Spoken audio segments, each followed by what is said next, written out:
હવે નગર પ્રાથમિક શાળાના વિદ્યાર્થીઓ પણ કરશે અવકાશની સફર. વડોદરામાં શરૂ થશે સ્પેસ લેબ.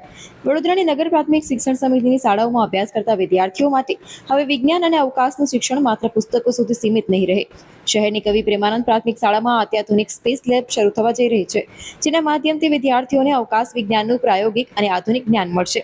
આ સ્પેસ લેબમાં વિદ્યાર્થીઓને ગ્રહો, ઉપગ્રહો, સૂર્યમંડળ, અવકાશ મિશન, રોકેટ ટેકનોલોજી અને આધુનિક વૈજ્ઞાનિક સંશોધન વિશે માત્ર થિયરી જ નહીં, પરંતુ પ્રેક્ટિકલ અને ઇન્ટરેક્ટિવ રીતે સમજાવવામાં આવશે, જેને કારણે વિદ્યાર્થીઓમાં વિજ્ઞાન પ્રત્યે રસ વધશે અને તેઓ નવી ટેકનોલોજી સાથે જોડાઈ શકશે.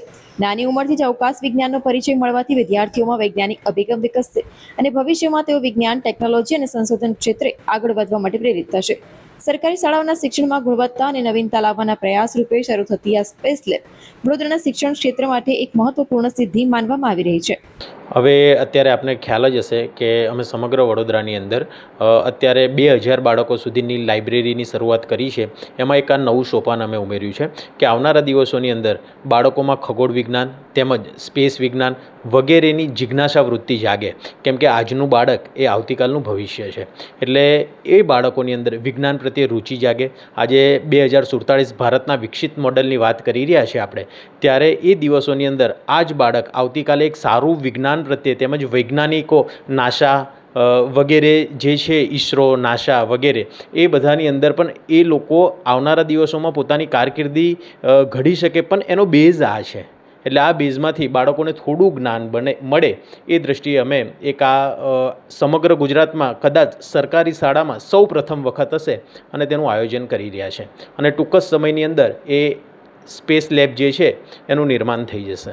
આની મુખ્ય વિશેષતા એ છે કે આની અંદર છે ને બધા મોડલના ઇન્સ્ટ્રુમેન્ટ મૂકવામાં આવશે, કે જેમ કે આપણે મંગલયાનનું જે આખું સ્પેસ શટલનું જે હતું એ રીતના આખા મોડલ છે. પછી માનો કે એક મોડલ એની અંદર એક ઇન્સ્ટ્રુમેન્ટ એવું આવશે કે ભાઈ આપણે એક આખું મોડલ છે કે જેની અંદર ઇન્સ્ટ્રુમેન્ટ એવું આવશે કે ભાઈ આપણે જે સ્વિચ દબાવીએ કે ભાઈ પૃથ્વી ગ્રહ છે, પૃથ્વી ગ્રહ એ વજન કાંટો છે. આ તો એક એક્ઝામ્પલ છે કે ભાઈ એક વજન કાંટા જેવું છે, એના ઉપર તમે ઊભા રહ્યા, પૃથ્વીનું બટન દબાવ્યું તો ત્યાં તમારું વજન કેટલું છે. તમે મંગળ ગ્રહ પર ગયા, જુદા બીજા કોઈ ગ્રહ પર ગયા, એવા આપણા જે બધા ગ્રહો છે એની અંદર વજન તમારું કયા ગ્રહની ઉપર ગયા પછી કઈ રીતનું કેલ્ક્યુલેટ થશે એ રીતનું આખું માળખું અંદર ગોઠવાયેલું છે. પછી આપણા સ્પેસ શટલો કઈ રીતે કામ કરે છે, ઓર્બિટમાં કઈ રીતે જાય છે, એની તમામ માહિતી અને એના જે નાના મોટા મોડલો છે, ઇન્સ્ટ્રુમેન્ટ છે, એ તમામ ઇન્સ્ટ્રુમેન્ટથી સજ્જ આ સ્પેસ લેબ હશે. આપને ખ્યાલ છે ત્યાં સુધી અમે સમગ્ર વડોદરાની સ્કૂલોની અંદર લાઇબ્રેરી તો બનાવવાના જ છે, પણ લાઇબ્રેરીની સાથે સાથે અમે સર્વે કર્યું કે ભાઈ ગુજરાતની અંદર ક્યાં જગ્યા ઉપર છે, કોઈ જગ્યા ઉપર છે, સરકારી શાળાઓમાં આ વસ્તુ છે, નથી. તેને ધ્યાનમાં લઈ અને આ વિચાર એક એવો આવ્યો છે કે વિજ્ઞાન પ્રત્યે બાળકોની રુચિ જન્મે, એને લઈ એના અનુસંધાનમાં આ શરૂઆત અમે કરી રહ્યા છીએ.